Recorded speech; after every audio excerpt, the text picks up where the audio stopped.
Tila wala ngang balak si President Bongbong Marcos na tulungan si Bato de la Rosa dahil malinaw nga daw na talagang may nilabag itong batas at dapat daw talagang pagdusahan nito ang ginawa nitong kasalanan. Narito panoorin ang video. Maski saan sumakay si Senator Bato, as everybody would agree, it is of no moment. No? Sa amin siguro, kung malaman namin kay Senator Ligardo pa nakasakay, baka doon pa kami magkaroon ng issue. Pero maski kanino pa siyang nakasakay na sasakyan, lalo na from the majority, sa tingin ko wala naman pong problema, walang issue. Kaya parang isip ko, okay lang yung i-share ko yung information that I received from, ang sabi ko, from a fairly reliable source. Now, if it is false, then, or even if it is not false, then I sincerely apologize, Mr. President. Well, Senator Pia said that she will leave it at that, so I will not refer it to any committee. Senator Lacson apologized, you accepted. If I may just interject that it might seem innocent, Senator Lacson, but to those who are commenting, they think it's a crime, even because people got confused with the timeline, that when he got here, we didn't know there was an ICC warrant and everything. I told the media after my sister speaks, sa akin siya nakasakay, and I did not tell my sister, and I did not tell many of the members in the majority that he will attend. Ang sabi ko lang, please be there. Senator Marcoleta. Mr. President, tatanong ko lang po sana kay Sen. Pia, kung halimbawa po ako'y nakisakay sa kanyang sasakyan, siya po ba o ako'y nakagawa ng isang krimen dito sa ating bansa?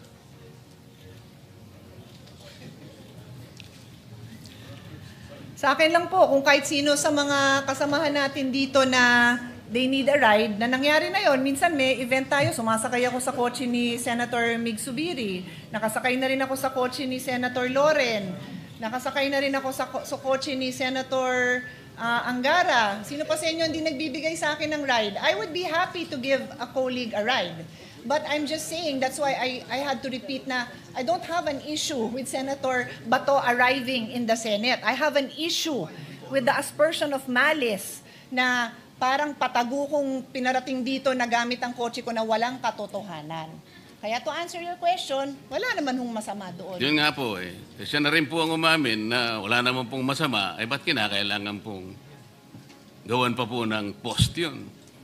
Pangalawa pong tanong, Mr. President, Senator Pia, kung halimbawa po ginawa ko yun, nakisakay ako sa inyo, dahil meron lang akong gustong pagtaguan.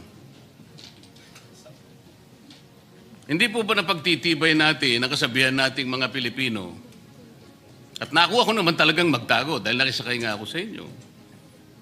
Hindi ba napatunayan natin ang isang kasabihan, Mr. President, Senator Pia, na nagtatali-talinuhan ng matsing, nauutakan pa rin. Salamat po, Mr. President. Mr. President, this is not a response to Senator Marcoleta some questions or statements, but I just also want to put on record na yung tinatanggap ko po yung apology ni Senator Lacson. Wala akong problema sa akin yon. Kaya lang po, ako'y nakikiusap sa lahat ng kasamahan natin na mag-ingat naman tayo sa statements because these are very troubling times. Everybody is so sensitive. Kung sino yung kakampi mo, lahat na ng ginawa niya tama. Kung sino yung kagalit mo, lahat na ng ginawa niya mali. So why would you make a statement that would arouse angry feelings or questions about my credibility or about anything that would create any negative implication on your fellow senator? Sana po wag ganon. Yun lang sasabihin ko. Sana walang ganon. Kasi kung wala namang intensyon, di wag na lang sabihin, di ba? Yun lang naman po ang sa akin. Thank you very much. Yes, emotions are high, but we are all called to a higher calling. We all have sentiments. I don't think it will be stopped. It will come out in the next few weeks depending on the issue. Having said that, as Senator Pangilinan said yesterday, maraming issue, kailangan tumutok. For the record, sa kotse ko sumakay si Senator Bato, as he said. When I talked to him and said, how can I go in the Senate? I was aghast. Senador ka bakit problemang pumasok ka? But naisip ko yung commercial ni Amang Parika, yung sabi, sumakay ka pa. Kaya sabi ko, sa akin ka na sumakay. That's why it's so obvious that I knew he was here because when I spoke earlier. Having said that, an apology was made, an explanation was made, so move on from that. Senator Marcoleta, because you gave in to my request, I'm listed as first in the privilege speech. You're second. I will ask you if you want to go first. Thank you, Mr. President, and I rise on a question of personal and collective privilege. Your Senator Marcoleta is recognized. The sponsors of Senate Resolution number 395, four of whom, despite differences, I have my respects, except for one, Mr. President, are urging Senator Ronald De La Rosa to voluntarily surrender to the peoples of the proper authorities and seek judicial remedies in accordance with the Constitution and applicable laws and rules.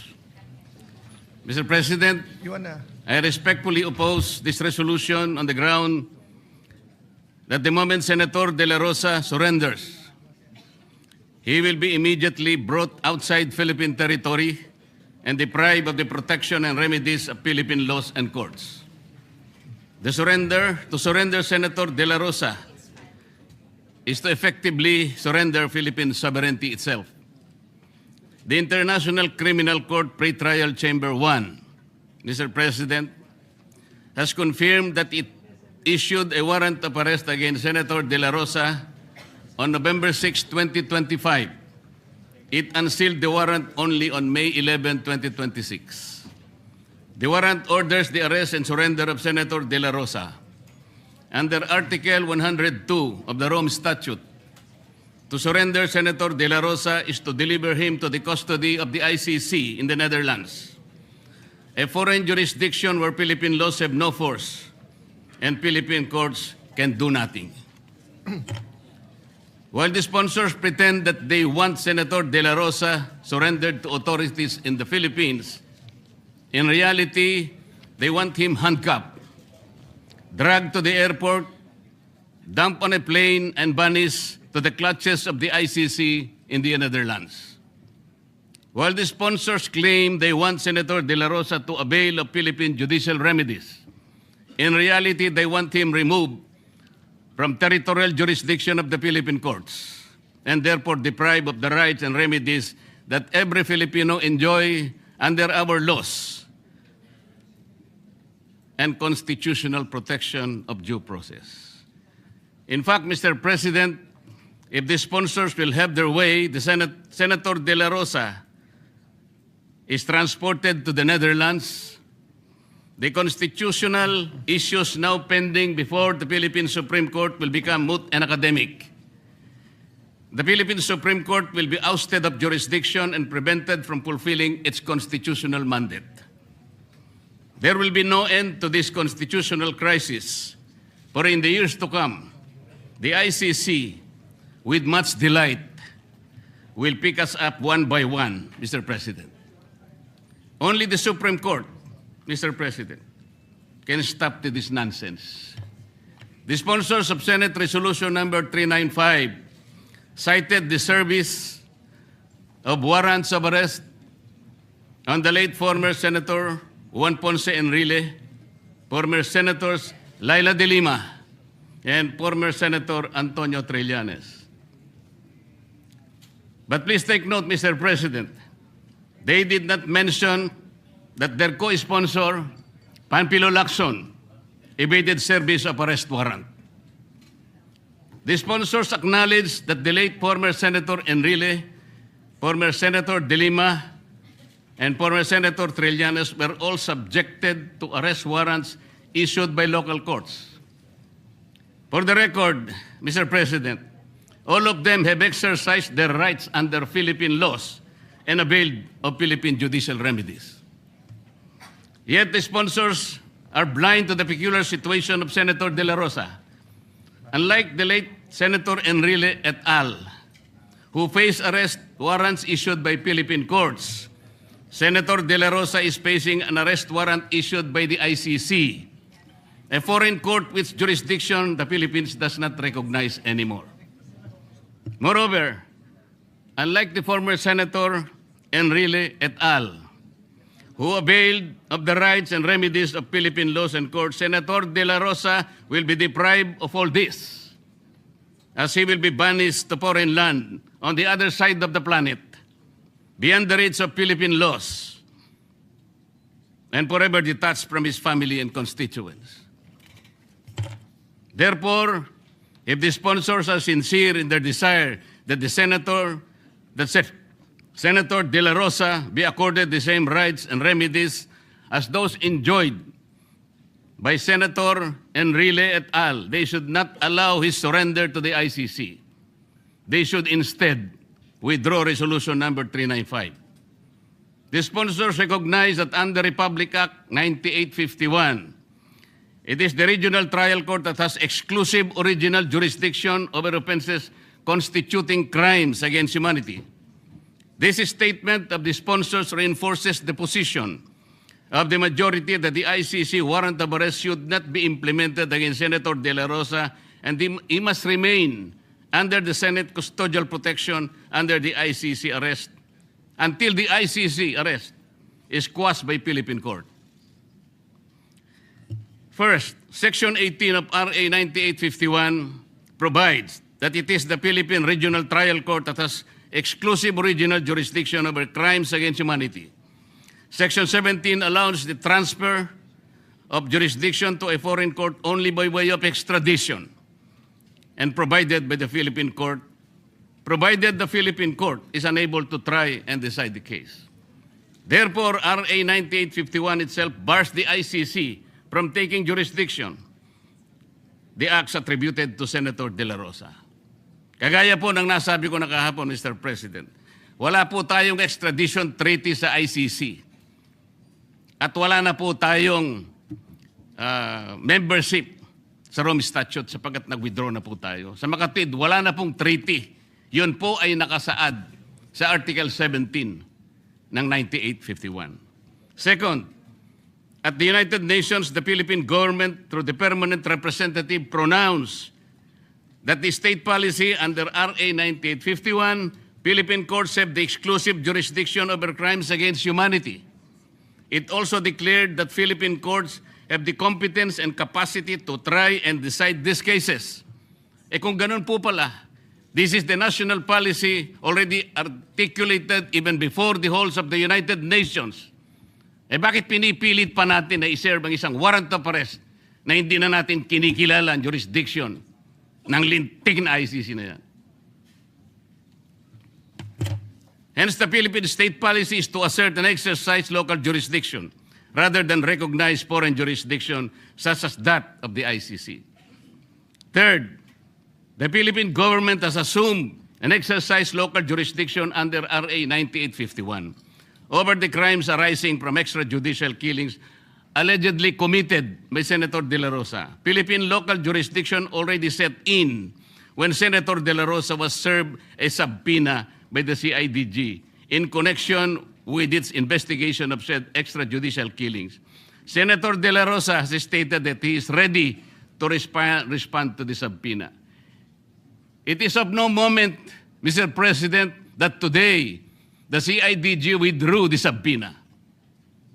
It is a legal ruse. It's a legal legerdemain. Ang akala nila kung withdraw nila yung subpoena, wini-withdraw na yung case. No, Mr. President, the case is kicking and alive. It triggered already the jurisdiction of our National Prosecution Service and eventually the courts of this country. The crimes under investigation by the CIDG are the same crimes for which the ICC has issued a warrant, Mr. President. Under the principle of complementarity, said ICC arrest warrants can no longer be enforced because there is now a genuine domestic investigation and prosecution currently taking place in this country. The assumption of jurisdiction by Philippines over the acts attributed to Senator De La Rosa and the person of Senator De La Rosa automatically and absolutely bar the ICC from exercising jurisdiction over the same acts and on his person. These circumstances, and by reason of the principle of complementarity and the Rome Statute, strip the ICC, Mr. President, of its jurisdiction. Therefore, given that the sponsors themselves admit that under Republic Act number 9851, Philippine courts have exclusive original jurisdiction over the crimes for which the ICC has issued an arrest warrant against Senator De La Rosa, given that the Philippines have assumed jurisdiction over said crimes when it served the subpoena on Senator De La Rosa, and given that Senator De La Rosa will respond to the subpoena, said sponsors cannot but agree that the ICC warrant of arrest should not be enforced on the good senator. It should be borne in mind, Mr. President, that the protective custody granted to Senator De La Rosa is for the sole purpose of ensuring the following. First, that only Philippine warrant of arrest, not an ICC warrant of arrest, will be enforced against him. Second, upon service of Philippine arrest warrant, he shall enjoy all the rights and privileges granted by the Constitution and the laws of the Philippines. Third, that he can avail of all Philippine administrative and judicial remedies and processes. Fourth, he shall remain in Philippine territory where he can exhaust all said administrative and judicial remedies and processes. And finally, and most important of all, the jurisdiction that the Philippines has assumed over his alleged crimes under R. 9851 must be exercised to the total exclusion of the ICC. Finally, Mr. President, the sponsors of Senate Resolution number 395 question the constitutional and statutory basis of the resolution granting De La Rosa, Senator De La Rosa, the protective custody of the Senate. These purposes, Mr. President, are legitimate. They do not contravene any Philippine law. In fact, they ensure that the Philippine laws are respected and enforced in Philippine territory to the exclusion of the Rome Statute that the Philippines no longer recognize by reason of its withdrawal therefrom. The protective custody granted to Senator De La Rosa addresses not only an extraordinary threat to his liberty, but also an existential threat to the integrity of the Philippine Senate, and by extension, a grave peril to the independence of the Republic itself from foreign interference.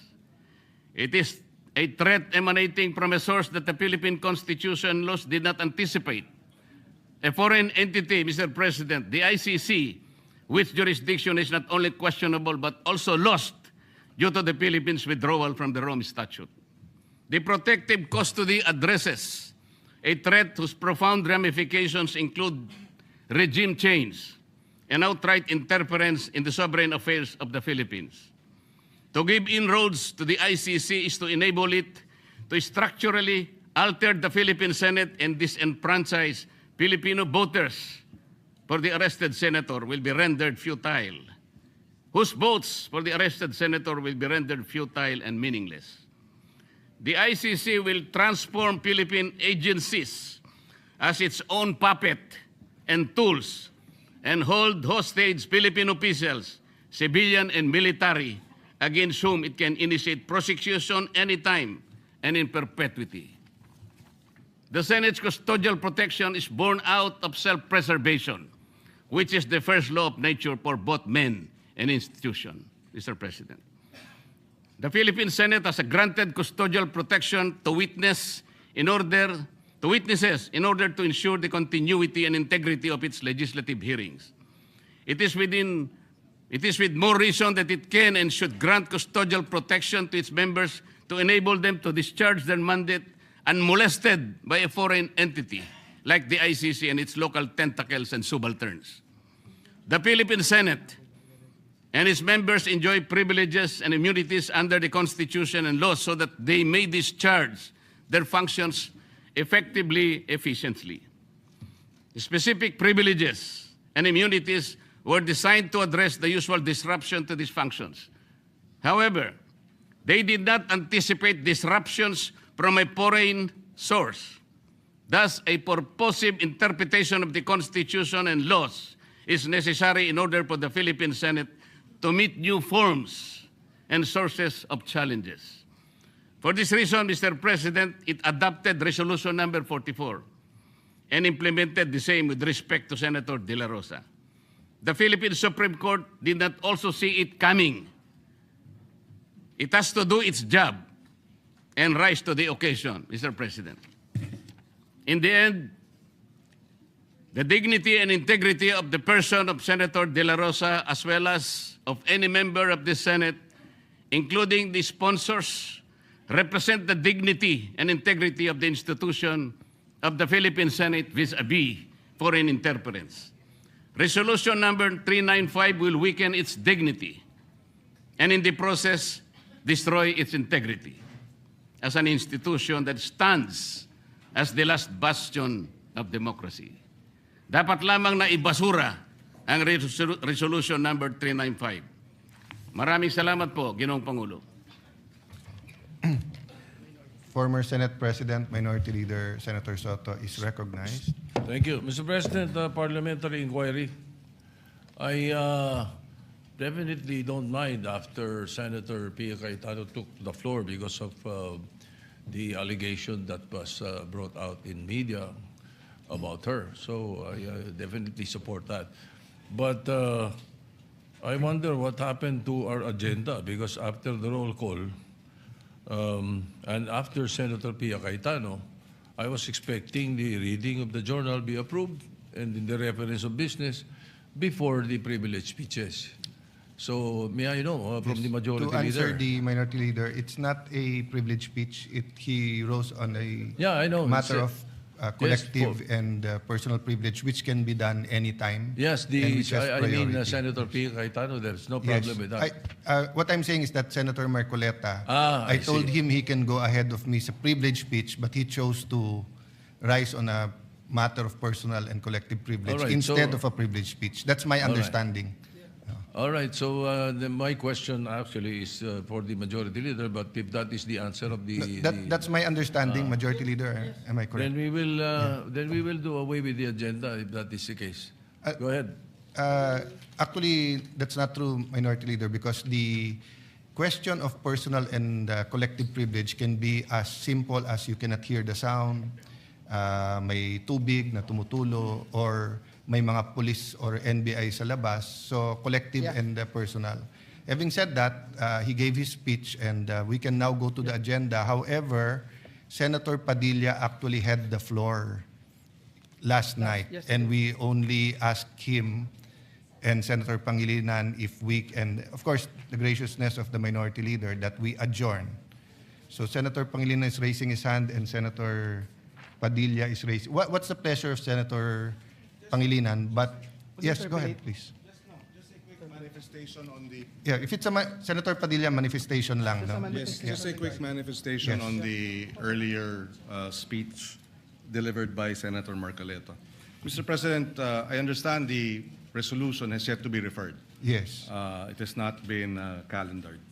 And we believe, after consulting with the authors as well as our minority leader, with due respect, we disagree with a number of the points and arguments raised by Senator Marcoleta, but that we prefer that the resolution be referred to the Committee on Rules, wherein we can discuss and perhaps hear it, Mr. President. You're correct. We will follow the procedure. My Thank you. understanding is his rising on a question of personal privilege is why he took offense with the resolution. And we share. Yeah, and not the merits or Yes. whether or not we're going to pass it or not or put it on the floor. Yes, and we're just sharing the sentiment Yes. of the authors that That's while in we order. object and do not agree with a number of the arguments raised by Senator Marcoleta, we would rather that the same be referred to the Committee on Rules where we can ventilate the issue further. Your manifestation is in order Mr. President.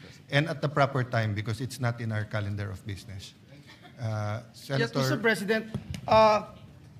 Mr. President, may I respectfully refer the personal and collective privilege of the good senator, Senator Dante Marcoleta, to the Committee on Rules, Mr. President. So move. is there any objection? If not, it's referred to the Committee Yes. on Rules. Senator Mr. President, Padilla? I was about to, with the indulgence and with the approval of the body, as mentioned a while ago by our distinguished Senate President, the floor was yesterday, Senator Robin Padilla has the floor, and he is seeking the floor, Mr. President. May I be allowed first, Mr. President, to may I move that we acknowledge and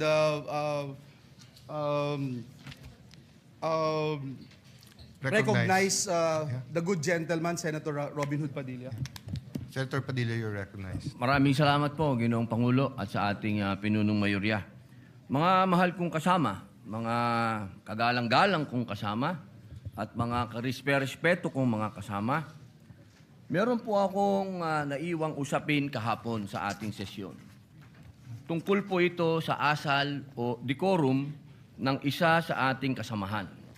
Kaya naman, muli po akong humingi ng pagkakataon na makapagsalita ukol dito upang ipaalala at bigyang diin ang ating mga alituntunin dito sa Senado.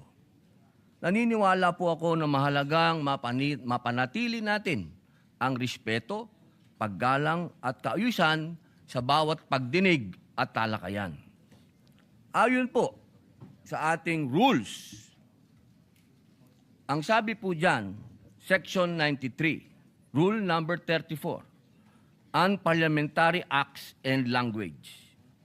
Ang sabi po dyan, acts and language which offend a senator or any public institution shall be deemed unparliamentary. Sa wikang Pilipino, ang mga kilos at pananalitang nakakasama ng loob sa isang senador o alinmang pampublikong institusyon ay itinuturing na hindi naaayon sa kagandahang asal ng parlamentaryo. Malinaw po na sutuntunin na ito ng Senado na anumang kilos at pananalitang nakakasama ng loob sa isang senador o sa alinmang pagpampublikong institusyon ay hindi katanggap-tanggap. Bilang sanggunian, ipapakita ko po sa inyo ang isang video ni Senador Kiko Pangilinan kung saan makikita ang isang mainit na palitan sa pagitan niya at ng isa pang nating senador at ngayon ay Senate President bilang halimbawa ng kontekstong aking tinutukoy. Pwede mo ba sabihin sa anak mo, anak, pag mali sila, gumawa ka na rin ng mali. Anak, okay lang mangbastos kasi mas bastos sila eh. Anak, okay lang magbully kasi mas bully sila. Ako, hindi ko sasabihin yon. Ako, sasabihin ko, At hindi yun ang sinasabi. hindi, yun ang sinasabi mo, Mr. President, and I'm No, not yet Mr. finished. President, of Kasi course you said, tama We si beg to Tariela. disagree, Mr. President, I'm not yet finished. No? Well, we beg to So, Mr. President, this is the question. The resolution, Ayun po, nakita po natin na napakagandang halimbawa na ilang beses pong gustong magsalita ni Senator Kiko Pangilinan na hindi dumaan sa tamang procedure na hindi binanggit ang Mr. President. Pumapasok po siya sa usapan, ngunit naging magalang ang Senator Alan Peter Cayetano sa mabuting pananalita. Sinabi po niyang, I'm not finished. Kahapon po, nakita po natin ang pangbubulyaw ng ating kasama. Ang sabi po nila, tayo daw po ay balat sibuyas. Hindi po yan pagiging balat sibuyas. Ito po ay nasa rules of the Senate. At ang sabi din po ng ating dating Senate President, na ito daw po ay nangyayari talaga, nagsisigawan. Mga mahal kong kasama, kung ikaw ay nagsasabi ng iyong talumpati at ikaw ay passionate, okay lang yun. Pero para sigawan mo ang kasama mo, nasaan ang rules of the Senate? Si Ginoong Kiko Pangilinan ng ating senador ay ilang beses na pong senador. Ako po ay neophyte kung tawagin. Napakainam po sana kung pakitaan niya ako ng magandang asal at ipakita sa akin na ganito, iho, ang pagsasabi ng I'm not finished. Hindi yung I have the floor with the burning eyes and the very high voice. Ladies and gentlemen, on record po ito. Nangyari po ito on record sa Senado. Humihingi po siya ng pag-abot ng kamay sa akin, hindi na on record. Paano ko po tatanggapin ng kamay niya? Ginawa niya yan on record. Kaya sana po, hinihingi po natin bilang pakikiisa sa aking dasal na siya ay, kung siya talaga ay nais niyang mag-abot ng kamay, on record. Sabihin niya mismo sa plenaryo na siya ay nagkamali. Katulad po ng ginawa ni Senator Lacson na tumayo kanina at nagsabing siya ay nagkamali. Hindi po ito usapin ng lalabas tayo sa media at sasabihin mong balat sibuyas ako. Di tapon na natin itong rules of the Senate. Tapon na natin to. Di pa natin pala susundin eh. Mga mahal kong kasama, ang sinasabi ko dito, tanggalin natin yan sa record dahil ayokong mababasa yan ng aking mga anak at apo na ang isang Muslim senator ay sinisigaw-sigawan dito sa plenaryo. Yun lamang po. Maraming salamat po sa binigay niyong pagkakataon. Thank you very much, Senator Robin Padilla. We recognize once again Senator Kiko Pangilinan. Thank you, Mr. President. Mr. President, ang suggestion ko ay dahil napanood ko kagabi sa balita na nais pong magsampa ng ethics case laban sa atin na si Senator Robin Padilla. So ang suggestion ko, isampa na yung ethics case at doon na po sa ethics committee natin pag-usapan ito dahil marami pang ibang mga mas importanteng bagay sa aking paniwala ang dapat nating talakayin. Maraming salamat po. For the record, Mr. President. Thank you very much, Senator Pangilinan. We recognize Senator Padilla once again. Wala na po siguro mas importante kung rules of the Senate ang pinag-uusapan natin. So, ang ibig pong sabihin ba niyan na hindi kayang mahumingi ng paumanhin ng isang veteran senator? Para sa kanyang pagtaas ng boses? Yun po ba? Nakikita ko po ang matamis ng ngiti ni Senator Kiko Pangilinan. Napakahirap po bang sabihin nun? At kailangan pa natin umabot sa ethics? May I suspend session first? Thank you, Madam President. Madam President, at this juncture, our distinguished Senate President, Senator Alan Peter Cayetano, would like to avail of the privileged hour. But before that, Mr. President, Madam President, may I be allowed to move that we dispense first with the reading of the journal of the 62nd session, May 11 and May 12, and consider the same as approved. I so move, Madam President. Any objection? Hearing none. Motion is approved. Madam President, our distinguished Senate President, Senator Alan Peter Cayetano, would like to deliver a privileged speech. I move that he be recognized, Madam President. We recognize Senate President Alan Peter Cayetano for his privileged speech.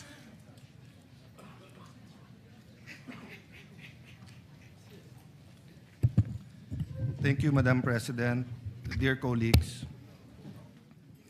the book of James talks about faith, and the book of James basically tells us that faith without action is dead. So, importante po ang faith, pero importante po ay kumilos tayo ayon sa ating pananampalataya. Everyone has faith. Some people have faith in money, some people have faith in relationships, some people have faith in power. But of course, I'm talking about the faith in God, the faith in our country, and the faith in each other. So, Madam President, this leadership change is an opportunity for the Senate to take the lead in areas where the ordinary Filipino feel neglected. Without pointing fingers or no condemnation for any other leader or any other Congress in the past, let me talk about how I feel people feel at this point in time. I do believe that despite our algorithms in our social media and despite the news, most people are not talking about politics. Yes, they're talking about whether they like President Marcos, VP Sara, or all the other contenders. Whenever there are surveys in the news, pinag-uusapan sinong pambato nila sa 2028. But I would say that these are more politicians and political junkies. Most of our people are just trying to have a comfortable life, and more than that, just trying to exist. Yung personal safety lang, makapag-aral yung anak, madala sa ospital or may gamot man lang kung may sakit, how to make ends meet, paano siguraduhin na kung part-time yung trabaho, magkasya, pag hindi part-time yung trabaho, siguraduhin na hindi magsara yung kumpanya o yung maliit na negosyo. People are thinking about the future of the country, but the reality is we act as individuals and as families and as communities before we act as a nation. Madaming umaasa sa leadership change na to sa pagdating ng direksyon ng ating bansa.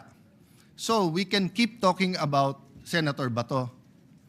And 100%, I will always owe him for risking his liberty. And after siya habuling kahapon, risking his safety and his life, risking his quality time with his family, risking the many, many things that he can do for being here today. No one can say where he'll be going in the next few days, the next few weeks. I really hope we all realize that the Constitution is the highest law of the land. Me, I follow the Bible, then the Constitution. So walang anumang bansa ang inuuna ang international court sa kanilang sariling konstitusyon.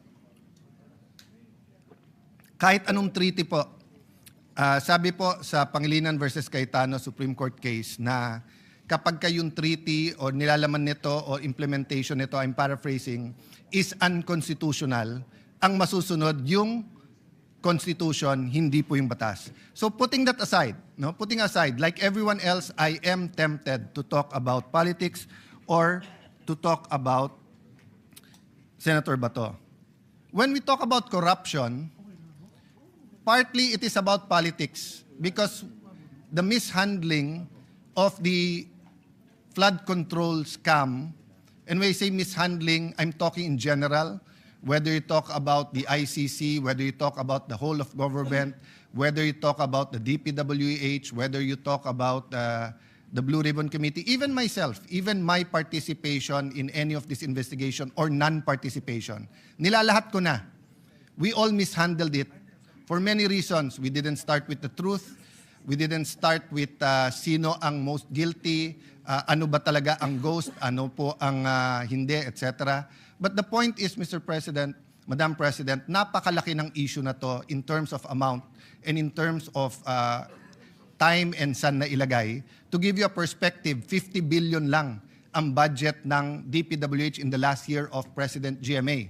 But I think last year, 2025, kung na-release lahat, I think 2024, lumampas ng 1 trillion sa pesos sa DPWH alone. Pero hindi totoo na lahat ng flood control ay ghost. At hindi totoo na binulsa ang buong 1 trillion pesos or binulsa ang buong 350 billion. Pero yun ang tumatak. And the problem is, any Tom, Dick, and Harry na barangay captain, konsihal, mayor, congressman, even senators, administration, opposition, pag merong kang isang contractor dun sa lugar na yon, nakasama sa listahan, ang target hindi the truth eh. Ang target, dumihan yung kalaban. So, I remember from the start of my career, yung nagsasabi sa akin, pag naglabang kayo sa putikan, lahat kayo mapuputikan. No, you cannot get in the mud to fight someone and then siguro si Bato mukha ni Mr. Clean. But for the rest of us, when we're in the mud, di ba? The reality is madudumihan tayo. And the problem there, the context that I want to say is that during a crisis, we have a global crisis, energy crisis, crisis of inflation, crisis of faith in government, crisis in international law with what the US, Iran and its allies, US and Israel are doing. The rule of law is being debated all around the world. Even Europe, the oldest allies of the US, many of the principles is being thrown out of the window every day. So there are several crises ongoing. Kung titignan lang natin from a political lens yung corruption, sabihin natin political lang yan, partially true. Maraming gumamit ng flood control para tirahin lang yung kalaban. At the proper time siguro po, we'll go to that, but I don't want this to be a political speech. But look at it from a social, economic, and moral lens. From an economic lens, we did not only mishandle the investigation, but what to do when we found out of all this corruption.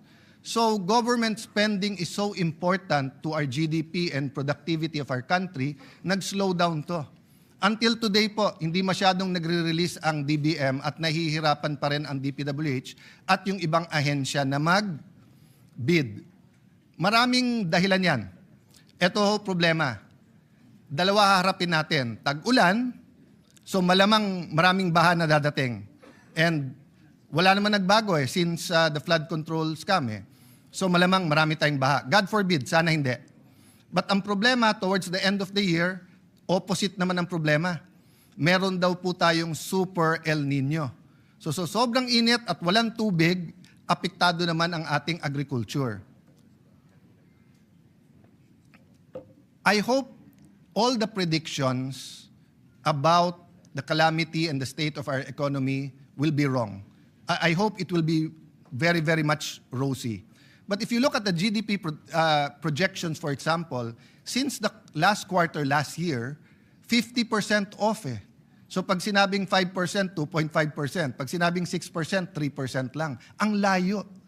And the GDP might look like, a highfalutin economic term, and I'd rather use presyo, trabaho, kita.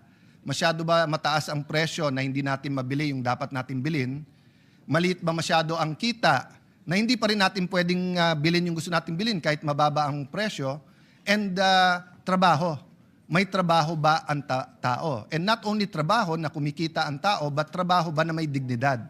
So from an economic lens, corruption affects our everyday problems. And I think during the times that we talk about big scandals in our country, corruption scandals, suddenly, hindi lang presyo, trabaho at kita, hindi lang PTK, may isa pang K or C if English ang gagamitin natin, corruption. So right now, I feel that on the mind of every mother, of every father, of every lolo, lola, is the basics, health, education, pagkain, kuryente. Of course, sa mga highly urbanized, it's the internet, no? Food prices are steadily rising. Unfortunately, it seems that the 7% inflation rate is here to stay. Hindi mawawala yon. So just put it simply, kung kumikita ka ng 100 pesos in the year, 93 pesos lang ang halaga ng pera mo kasi 7% yung inflation. I mean, you can argue with me about the math, pero simplihan lang natin, di ba? If you have 1,000 pesos, 930 na lang yan. If you have 10,000 pesos, 9,300. So hindi masyado tumataas ang minimum wage at ang sahod sa ating bansa. Pero yung presyo ng bilihin, at least 7%. Yun ang problema natin sa food prices. Bakit po? Hindi naman po lahat sa inflation rate ay food prices, although most of it is food prices. So food is rising even higher than 7%. We are an archipelago where we lack fish. Hindi tayo makapagpangisda. I mean, I know Senator Pangilinan spoke much about this and many other senators in the past, but that's a reality now. Hindi natin makalimutan yung mga ka-age ko na ang isang kampanya po ni Madam President Cory Aquino noon is magkano ang presyo ng galunggong at that time in 1986. And short time after that, or sometime after that, nag-i-import na tayo ng galunggong. Ngayon po, luxury na po ang galunggong. In fact, nung araw sabi sa amin, may asin ka lang, o I remember yung kwento ng aming dating Vice Mayor, may kapitbahay siya na may mga shell ng kohol. So gagataan nila yon at libre pa naman ang kangkong nung araw. Pagkatapos nila gataan at kainin yon, ibibilad nila yung shell. Bakit po? Kasi pag hiniram nung kapitbahay yung shell, gagataan ulit dahil ang kailangan mo lang ay yung gata at saka yung kangkong, tapos yun ang ulam sa kain. But we know in the last 10 years, pati kanin naging luxury na. Kaya nga may makikita kang pamilya ng 4, 5, 6, 7, isang noodles na hati-hati na. Of course, we did not ignore that.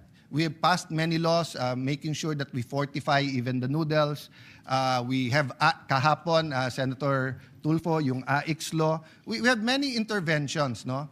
But this crisis that we are facing, hindi natin ramdam kaagad dito sa Senate kasi air condition, kasi kahit papano, mataas ang sweldo.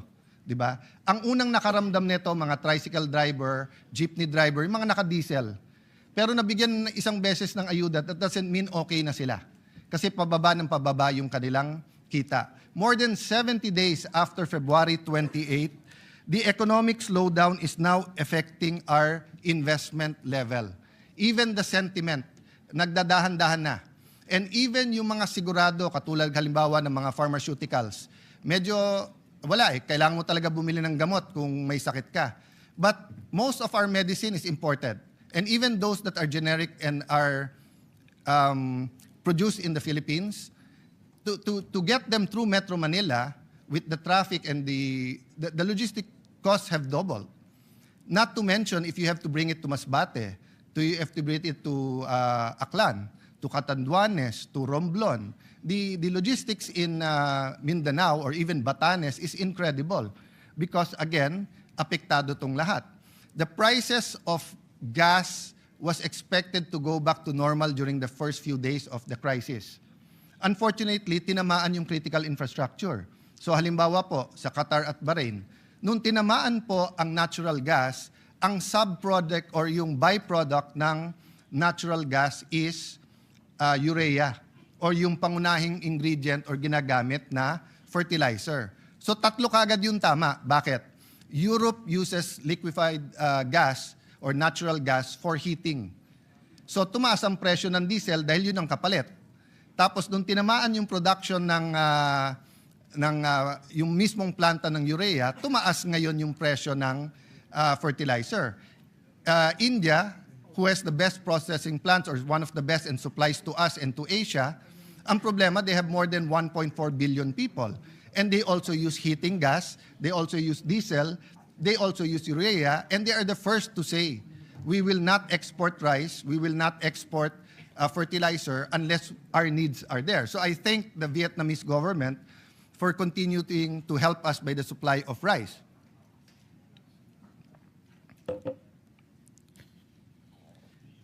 In a recent survey, only 10% of people believe that government, so hindi lang po to hindi lang to Office of President, Vice President, Senate, House, local governments, although ang tingin ko kung magsa-survey tayo, mas mabango ang mga local governments kasi sila ang frontline. Only 10% of people believe that we are actually addressing the high prices of even the basic goods. 90% says that inflation, wages, 95% says that all of these are serious issues. 75% says that corruption has increased in the last 12 months. No, not only that we're not addressing it properly. So once we think that corruption is a way of life, I will go. So I went to the political, talking about the economic. I will now go to the social and the spiritual. Once we start believing na hindi natin to kaya, once na naniwala tayong bahala na, once na sinabi natin, hindi, corruption, hindi natin matatanggal yan, it's our soul that gets damaged. We start believing that values can be changed.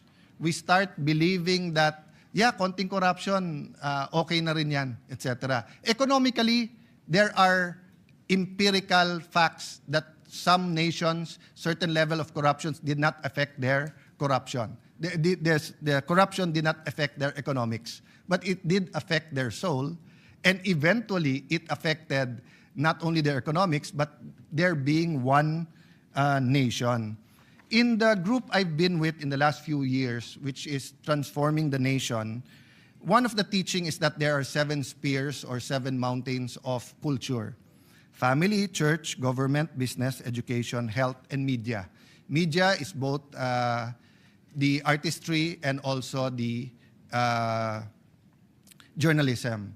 Ang sabi po dun kasi, if you want real change, and let me go back to the Bible, the first thing the Lord Jesus said, and I'm addressing myself to Christians, and Brother Robin and anyone from a different religion can of course also relate or parallelize what I've been saying here. But in the Christian faith, ang unang sinabi ni Lord Jesus, repent, which means change your mind, magbago, magsorry, magbago, because the kingdom of heaven is near.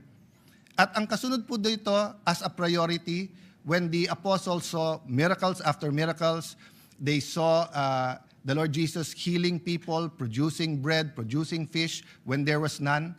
Pero they were going on a journey and they were looking at each other. Wala namang Burger King, McDonald's, Wendy's nung araw. Wala rin naman dun mga kotse or EVs or trains. So they were looking at each other and thinking, saan tayo kukuha ng pagkain? Saan tayo matutulog? The Lord Jesus looked at them and said, seek first the kingdom and my righteousness. But He didn't stop there. And everything else shall be added unto you. So my point of view is that there is a value system. There's a heavenly value system. There's an earthly value system. In the earthly value system, we value power, we value money, we value popularity, we value the GDP, etc. In the heavenly, they value people. That's why in the Christian faith, God so loved the world that He gave His only Son, that whoever shall believe shall be saved and shall not perish. So why? Because God loved the imperfect man so much. So what's my point? If family and church and media come together at sinabing, oh, sobra na tong scam ng ating, I was going to say fertilizer scam, but that was 20 years ago, flood control scam. And they have a MOA. Nag-MOA ang DPWH, nag-MOA ang Congress, ang BICAM, ang Executive Department, ang DBM, church leaders from the Muslim community, the Roman Catholic community, Evangelical community, Iglesia ni Cristo, Seventh-day Advent, lahat nandun, nagpirmahan. That will have some effect. But if the media, for example, movies, are saying, okay lang naman magnakaw basta't konti. Or iba na yung nakakalamang, etong anak ko, medyo hindi ganun kagaling sa school, pero magaling mangopya eh. Kaya honor siya. Or let's say in health, di ba?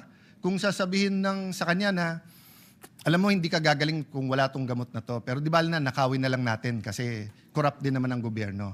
My point is, Madam President, family, the church, government, business, education, health, and media have to work together to address all of these issues. And let me close by a quote from a manual I read. Anya Dique po, ang pangalan po, ang last name nung gumawa. Sabi niya, nung naging Christian daw ang Africa, lalong naging corrupt. And in her country, she was saying that nung dumami ang Christians, dumami ang corruption, sumama ang politika, much as we are experiencing now, nawalan daw siya ng gana, nawalan siya ng pag-asa, nag-pray daw siya. Sabi niya, Lord, ayoko na sa politika, ayoko na sa public, ayoko na sa gobyerno. Walang pag-asa tong bansa namin. In one of her meditations daw, the Lord told her, ang problema, you want a political solution for a spiritual problem. You want an economic solution for a spiritual problem. You want a socio-economic political problem, solution for a spiritual problem. So, Madam President, I stand here today humbled by the task that you put on my shoulders, pledging to serve not only the 13 who voted to put me in place here in the Senate, but for the 24, but to serve first God and serve our people. I ask this August Chamber, baguhin natin direksyon natin. May mga iba wala tayong choice. So pagdating ng articles of impeachment, forthwith, we will act upon it. This leadership change is not about the impeachment. All of us here will be on trial and we will all do our best and we have to be impartial. Okay, that's clear. Having said that, paano natin isasabay ang problema ng corruption? And having said that, pag corruption, mahilig tayo magturo sa mga kasama natin eh. Maybe it's necessary kung guilty talaga. Maybe it was done for political purposes. Saka na natin pag-usapan yon. But we have to find a way to investigate and change the corruption system in our country without burning the whole house down. Diba? I mean, kung may anay sa bahay, tanggalin yung anay. Kung may mga daga sa bahay, hulihin ng daga o patayin, tanggalin sa bahay, hindi mo susunugin yung buong bahay. No? But thirdly, Madam President, the economics. Kapit sa patalim ang maraming Pilipino. There are many things we can do. For example, we have had a lot of laws for agricultural modernization. But we need a productivity law for agriculture. Palaki ng palaki ang ating population, pero yung productivity natin, nagpla-plateau eh. Tapos lalo ngayon na may Super El Nino, sabi nila ang fiscal space natin maliit. Yes, kasi nga during the 6 years o 5 years ng Aquino, maganda yung ekonomiya until the pandemic, 3.5 years ng Duterte, maganda yung ekonomiya. But since then, we have borrowed heavily. So yung debt to GDP natin medyo mabigat na, and then yung credit ratings natin apektado na. But still, Fidel Ramos was in a worse case. And he was able to say 10% savings at ilipat yung 10% na yun sa mga priorities. Korea at one point in time had so much faith in their leaders that they sold personal owned jewelry to pay their national debt and to rise up. Japan was devastated by 2 atomic bombs. But look at Japan now. So, Madam President, I'm here to stand today to say, let's list down our priorities together with the minority.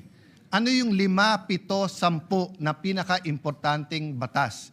So I'm meeting with the LEDAC people tomorrow kasi may LEDAC sa Tuesday.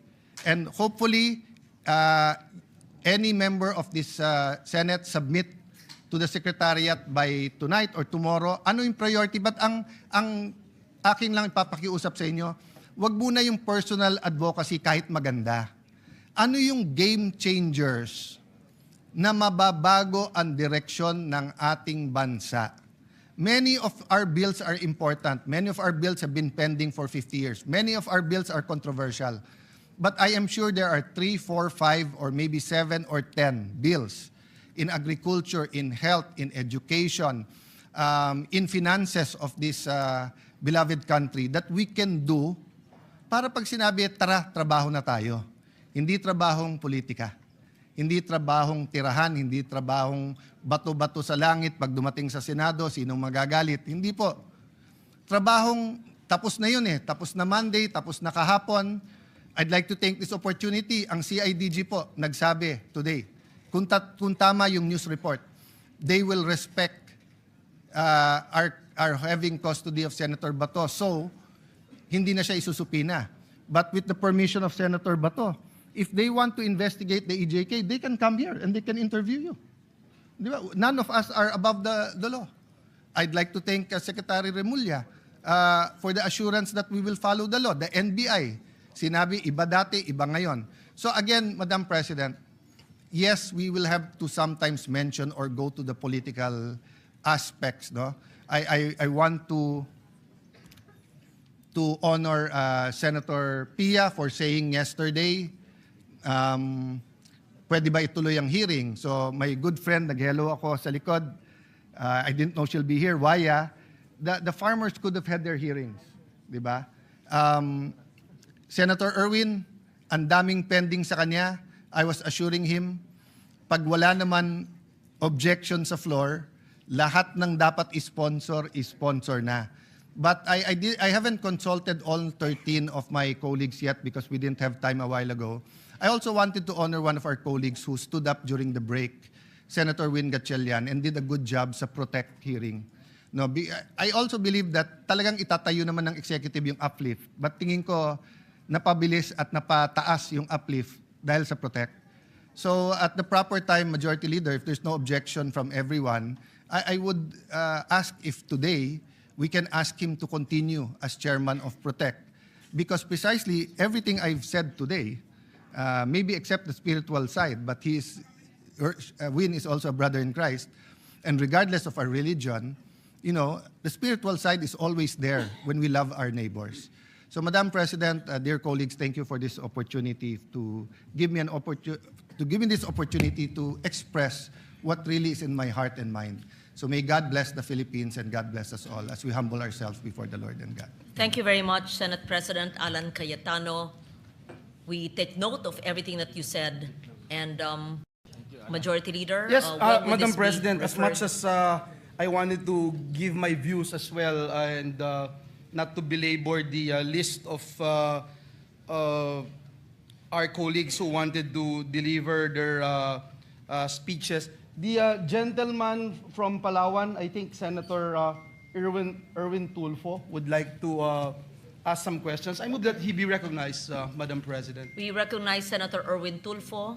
Is this a manifestation or No, interpellation? Madam President, Yes. this is not a manifestation or interpellation. Rather, it is, I would like to address this to our new Senate President while he's still on the floor. It's a parliamentary inquiry. It is regarding on the status of the motion made by Senator Kiko Pangilinan yesterday on the holdover capacity of the outgoing Senate committee chairpersons in relation to Section 19 of the rules of the Senate as raised by Senator Escudero. May we know, Mr. President, your ruling on this? Yes. Thank you. May I ask permission from the presiding officer and the Majority Leader to answer? Madam President, before before that- we entertain the Yes. parliamentary inquiry, may we refer, if there's no other member of this august chamber who would ask questions with regard to the privilege speech of our... Yes, let me before just we remind the entertain body. because Yes. it's outside the privilege speech. Unless the inquiry would be from the privilege speech of our Senate President, from the gentleman from Palawan. Let us put it in context. The good gentleman from Palawan stated that this is not a manifestation or an interpellation. We will answer him at the proper time. In the meantime, may I hear from the Majority Leader the referral of the privilege speech of the Senate President, assuming nobody wishes to interpellate. But we will not forget the parliamentary inquiry of Senator Erwin Tulfo. Thank you.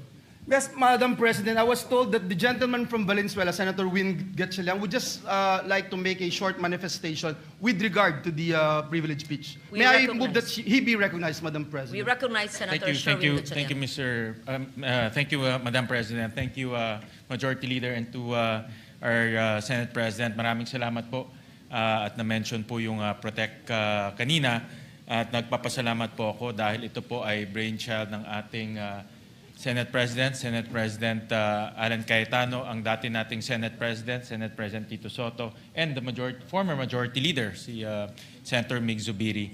The timing was impeccable. Importante po yung timing. At nung bago ho tayo nag-adjourn, yun po yung kahuli-hulian nating binuo itong ad hoc committee. At kaagad ay nagkaroon ho tayo ng hearing at kaagad nagbigay ho tayo ng 49 recommendations before the Holy Week.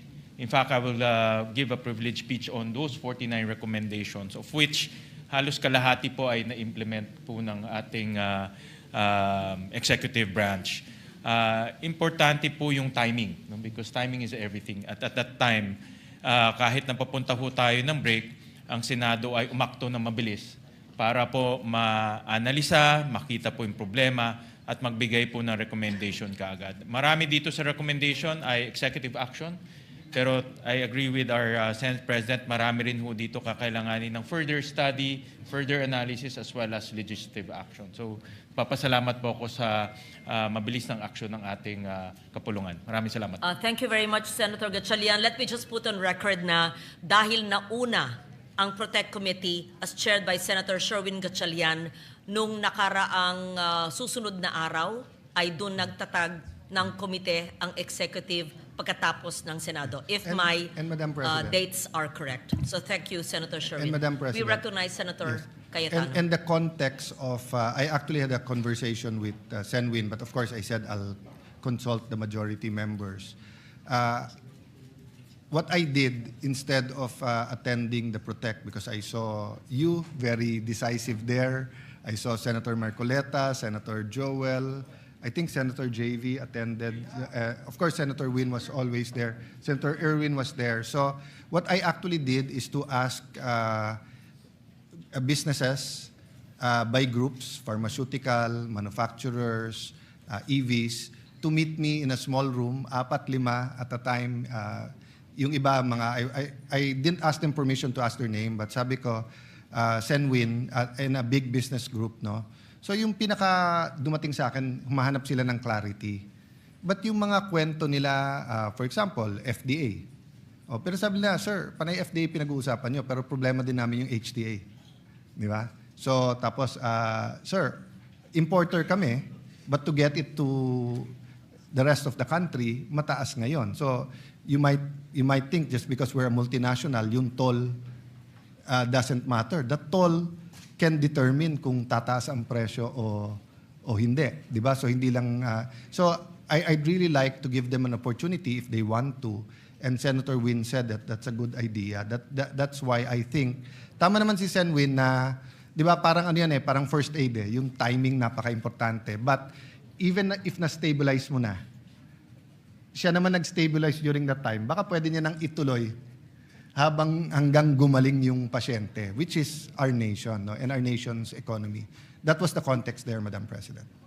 Thank you. May we hear the referral? Yes, Madam President, before we refer, I would just like to put into the records of this August chamber my appreciation of the privileged speech of our Senate President. I would like to congratulate him for his magnanimity, especially in accepting the fact that there are good things that were started in this August chamber at hindi niya yon ipipigilin kung lalo na kung maganda yung nangyayari. I also admire his stand on impeachment and I am also with him. Ang Supreme Court nagbigay na ng definition as to forthwith. And higit sa lahat, yung Mark 8:36 na sinasabi ng Bible that what profits a man if he gains the whole world and lost his soul in hell forever. So it's a good reminder for all of us that walang forever dito sa lupa, Madam President. And so with that, I move that we refer the privileged speech of Senate President Cayetano and manifestations thereon to the Committee on Rules. So move, Madam President. It's referred to the Committee on Rules. Yes. No objection. It's therefore referred to the Committee on Rules. Thank you very much, Senator Cayetano. Yeah. Yes, thank you, Mr. President. Mr. President, Madam President. Before that, session is... I move that we recognize Senator Erwin Tulfo. We recognize Senator Erwin Tulfo. Yes, Madam President. While our new Senate President is still on the floor, I did ask him about his ruling because it was unclear yesterday when this was raised yesterday afternoon by Senator Kiko Pangilinan about the holdover capacity of outgoing Senate committee chairpersons in relation to Section 19 of the Rules of the Senate. So may we know now the decision, the wisdom of the new Senate President? Thank you, Madam President. May I proceed? Please proceed, Mr. Senate President. So again, thank you for the clarificatory question, Senator Tulfo. So the context was yesterday I announced in reaction to both some inquiries and also to a Inquirer.net post that the inconveniences suffered by some of our guests. So I reiterated that Senator Pia asked me Monday whether they can proceed or do we need to elect the new chairpersons for scheduled hearings. So officially, we pointed out to Section 19, and of course, Senator Pangilinan saw some inconsistencies. My ruling was that you always look at the rule and the practical situation, and if there's a way to harmonize, then you harmonize. So having said that, I think the second question of Senator Tulfo, and please correct me if I'm wrong, when I approached him a while ago, is what about the bills that are on the floor for sponsorship or already on the agenda or already filed and signed and ready for sponsorship? So again, any of our colleagues can correct me if I'm wrong.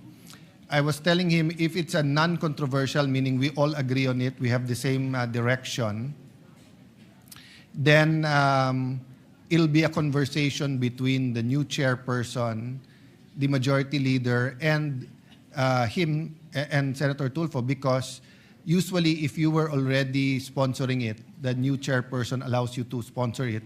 Of course, for example, the new chairperson and the old chairperson might disagree, let's say, if there are amendments and these amendments. Let me use the AIX, for example. No? So, for example, if half of us do not believe that there should be a penal clause for the prohibited acts and half do, and it was still on the sponsorship level, we'd probably give that discretion to the new chairman. And the new chairman would probably say, I want to continue it because we have strong feelings. But most of the bills, I think, will really be between the author, the former chairman, and the new chairman. Of course, the authority is with the new chairman, but we're a collegial body. So, put it another way, wala tayong mapapasa kung hindi tayong mag-compromise at magpapakiusapan. No? But to assure the gentleman that we want to take out any delays, we seek to complete by Monday the chairmanships. And I think today we're ready with the ratio, no? Because we have a 13-9-2, 13-11 or 13-9-2, or the two can choose to have their own ratio or they can choose to join majority-minority. So like Senator P and I in 2022 were independent, but at one point Senator Miggs asked me or his staff that could you join the majority for purposes of the ratio, and I don't think that's a problem. No? Usually mas controversial sa CA at saka sa SET, but I'm confident that Senator Soto and myself have solved this already twice when Senator Escudero was SP and when he was SP. So if there is an odd number, I think we will be able to solve that. Thank you, Mr. President, Madam President. If that is the case, then I would like to manifest that, Mr. President, the change of leadership should not prevent this chamber from acting on measures that are already ripe for sponsorship and plenary discussions. In fact, many of our bills and conventions have been included in the weekly agenda, this weekly agenda. And then next week, Mr. President, we are planning to do the same.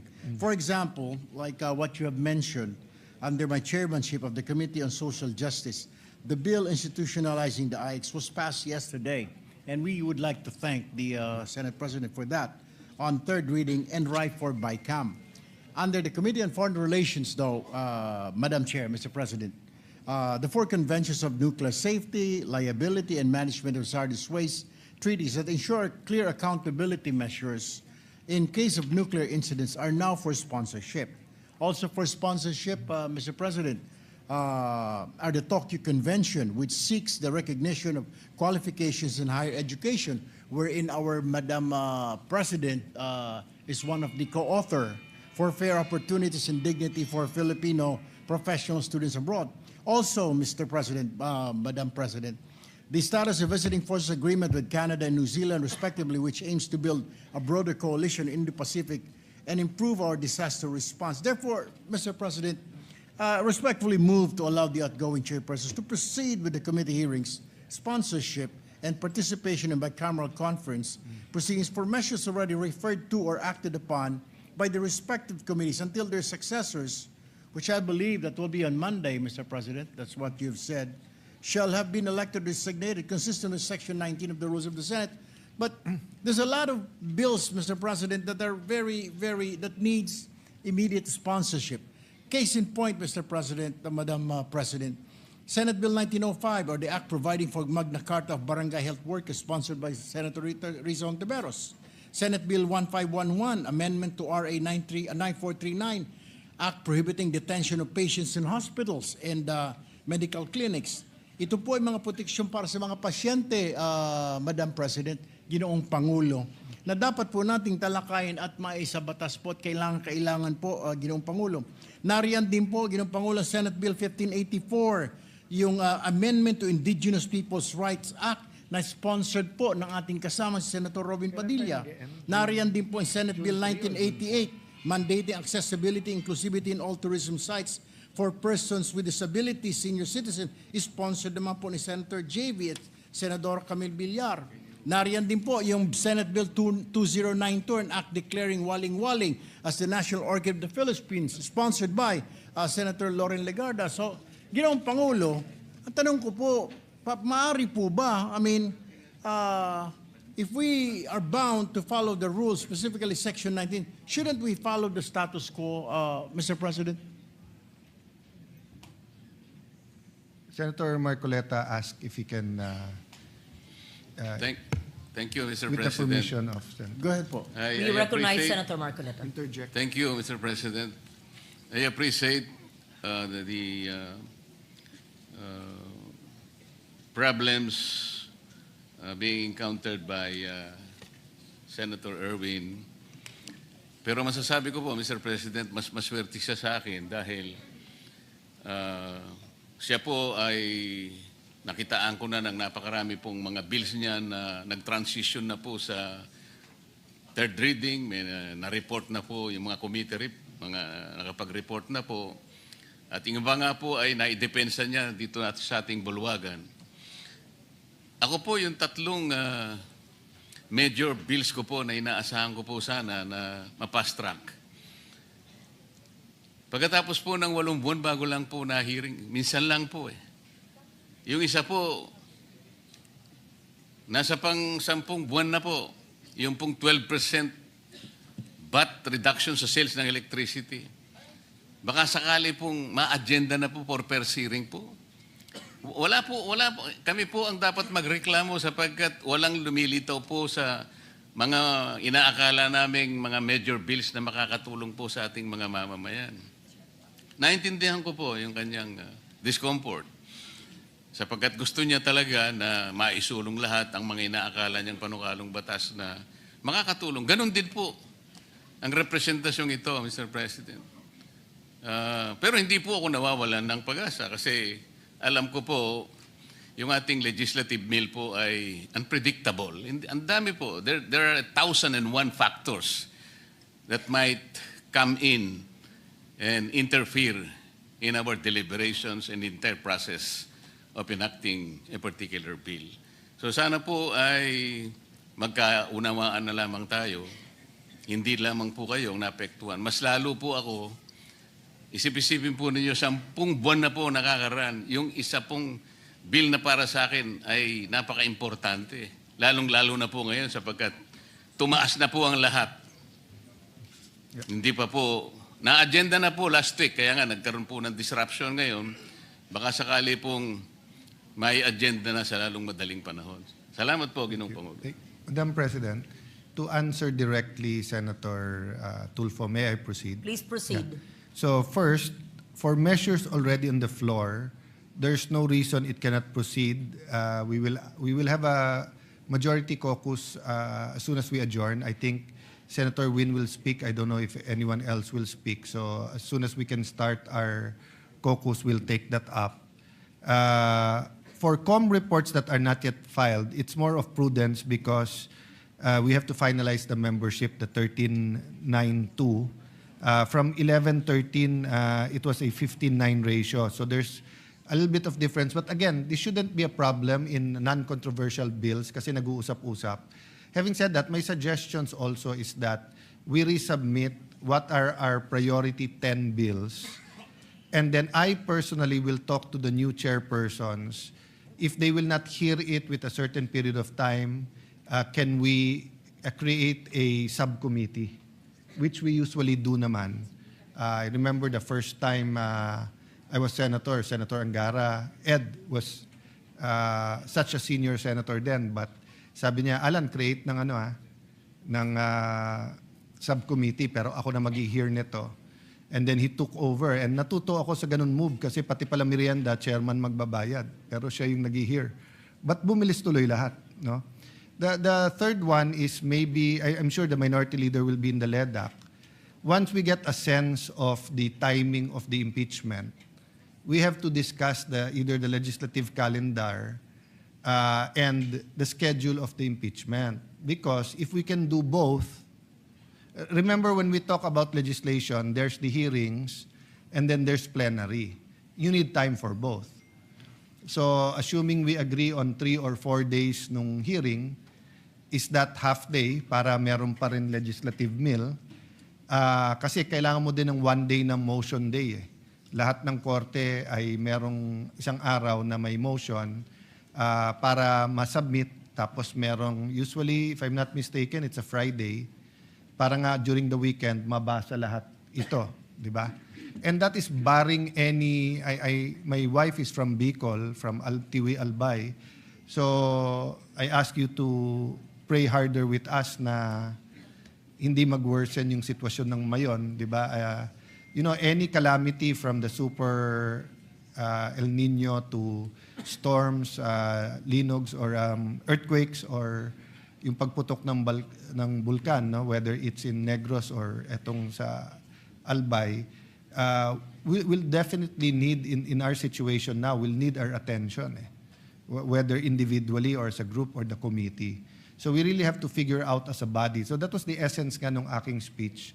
So thank you for pointing out, Senator Tulfo, that in fact there are urgent necessary bills that are there. Last point, I did start going to the possible chairmans yesterday. So like Senator Bongo, who will most probably be our chairman of the Committee on Health, said that most of the bills tinitignan niya, but most of the bills walang problema, pwedeng siya, pwedeng si Senator Risa. I actually approached Senator Amy about the treaties, and she told me, go ahead.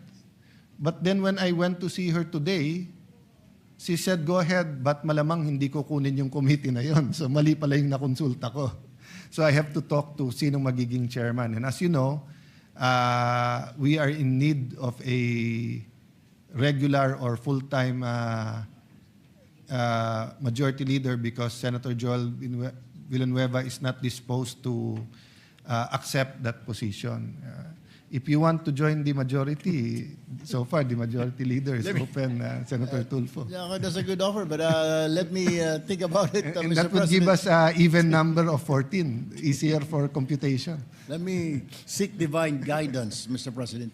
No, I Every believe morning in when that. I I wake believe in up, that, yeah. I ask and pray to the Holy Spirit to always guide me for right decisions, Mr. President. And I praise you for that because we all should do that. No? Yeah.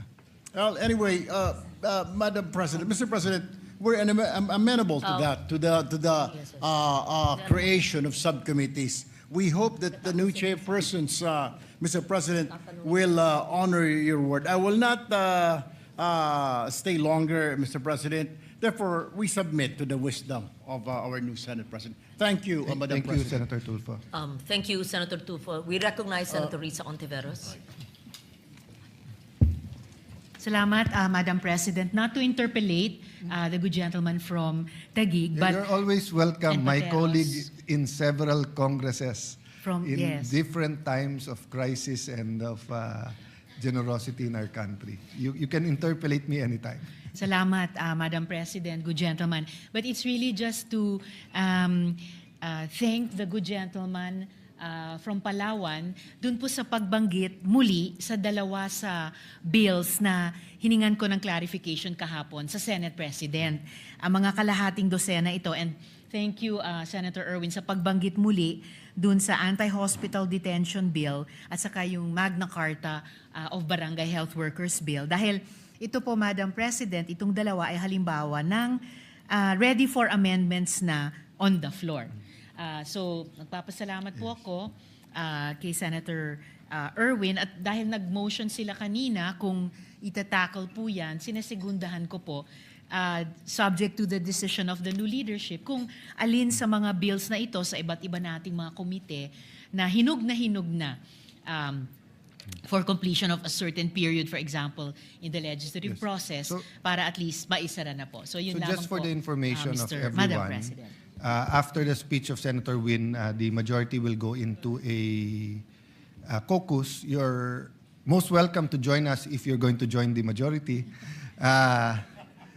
Afterwards, on Thursday, I will be meeting the Secretary General, the Deputy Secretary Generals, the COMSECs, the other department heads, and I did this in the House of Representatives to encourage them and empower them. So parang bibingka, yung apoy na sa ibabaw na sa ilalim. So on one hand, the chairman will make certain decisions, but we want to empower the COMSECs to push. And tamang-tama yung timing kasi when we were planning this yesterday, nagsabi nga na may LEDAC sa Tuesday. So right after the luncheon, which will talk about legislation and how to prioritize and how to, how do you call it, work very productively in the box, but how to work out of the box. We will be also meeting with the LEDAC Secretariat at 3 o'clock. No? So yun lang po, if you can submit by today or tomorrow, what's your top 10 bills, but maybe put an asterisk or whatever. What's the 7 or 10 bills we can agree on as a body that will really help us during this time of crisis? No? Salamat po sa Thank you.